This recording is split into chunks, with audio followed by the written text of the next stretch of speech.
Myself, Salailo Mokwidi. Now, this is going to be a very, very important conversation that we're going to be having. If you or someone you know relies on a SASSA grant, you probably heard the rumors that grants are being suspended, payments are being stopped, beneficiaries being cut off.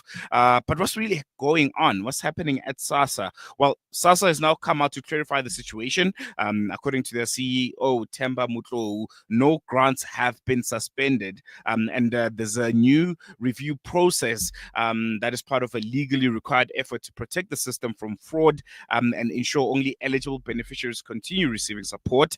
But with more than around 210,000 people being flagged through a partnership with credit bureaus and many beneficiaries unsure whether they're affected or not, confusion and fear are spreading, especially among some of the most vulnerable in our communities. And to help us make sense of all of this, I'm now joined by Andile Tshona. He's a senior manager for media relations at the South African Social Security Agency. Andile, thank you so much for being with us this morning. Really appreciate you giving us your time. I think we can begin this conversation with some clarity.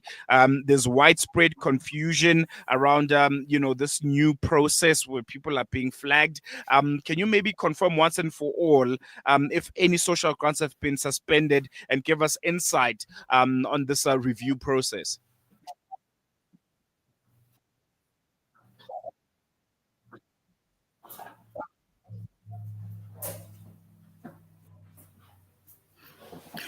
Look, I'm not sure if the problem is on my side, but there is a slight, break in terms of connectivity. I'm not sure if you're able to hear me, and even some of your questions, I didn't really get to hear all of them. But what I can actually say, we had a media briefing on Monday where we really tried to clarify some of the confusion that, people seem to have had. But as SASSA, we can definitely state categorically that there has been no suspension of grants at all. What is currently happening is just a review of grants, which is legislated in the Social Assistance Act, where from time to time we need to check whether the beneficiaries that are in our database, do they still qualify to receive social grants or not? Because as some of your viewers would know, or the beneficiaries, when you get approved for a grant, in the statement or the letter that you receive, it is specified that a beneficiary must inform SASSA at a point when their financial circumstances change. This means that if you were approved for a grant, and then you find employment or you have other sources of income, you need to declare all of them so that the agency can determine whether you still qualify to receive a grant. We must really understand that not everyone, deserves or qualifies to receive a grant. And there is a threshold where we look, what we call as a means test, where we test certain grants, whether a person qualifies or not, depending on how much they receive in terms of what gets into their account, per month or even per annum.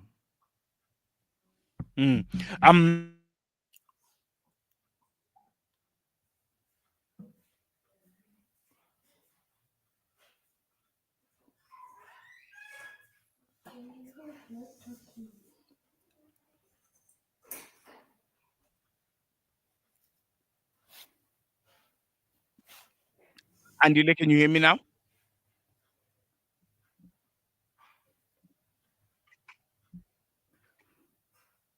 All right, Andile.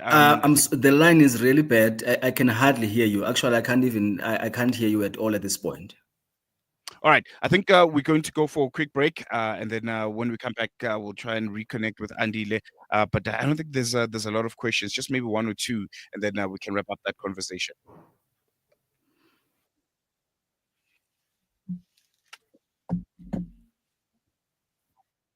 Boundaries, joining hands. Salam Media.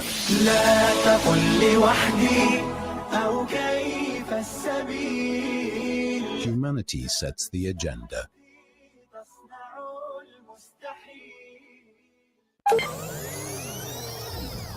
The issue here is Israel. It is unfair of President Trump to want to now lump Iran as part of the situation, the crisis, because the truth of the matter is that Netanyahu doesn't want a ceasefire. His objective all along was regime change. He had thought that he could snooker the USA into fighting this war on his behalf and to effect that regime change. So it is quite clear that he's not interested in a ceasefire, but that's what Donald Trump wanted. Donald Trump said, look, I assisted you in neutralizing the threat that you said you perceived from Iran. No other US president has done it before. I sent in the bombers, I bombed the 3 nuclear sites, and that's it. I'm not interested in your agenda to want to effect regime change, especially after Iran decided to attack one of the US bases in Qatar, showing their resolve to self-defense.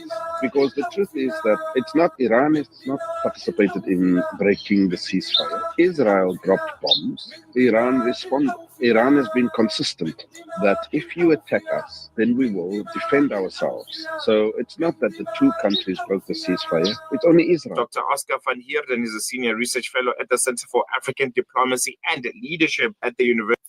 Breaking stereotypes, moving boundaries, joining hands. Salam Media.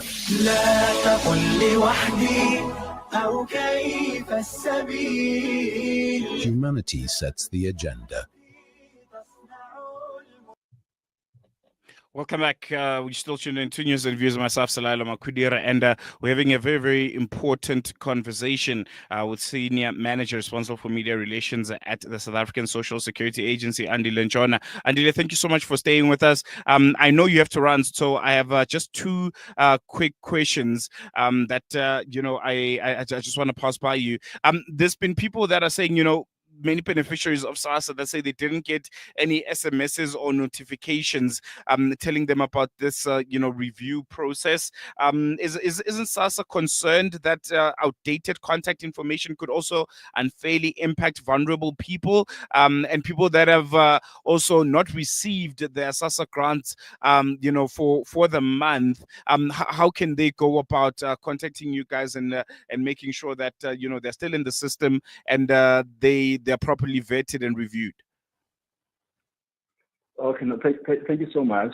So it is really concerning that we seem to have old contact details of our beneficiaries. And beneficiaries really, they need to understand that it is important for them, when they change their contacts at some point, to come back and inform us.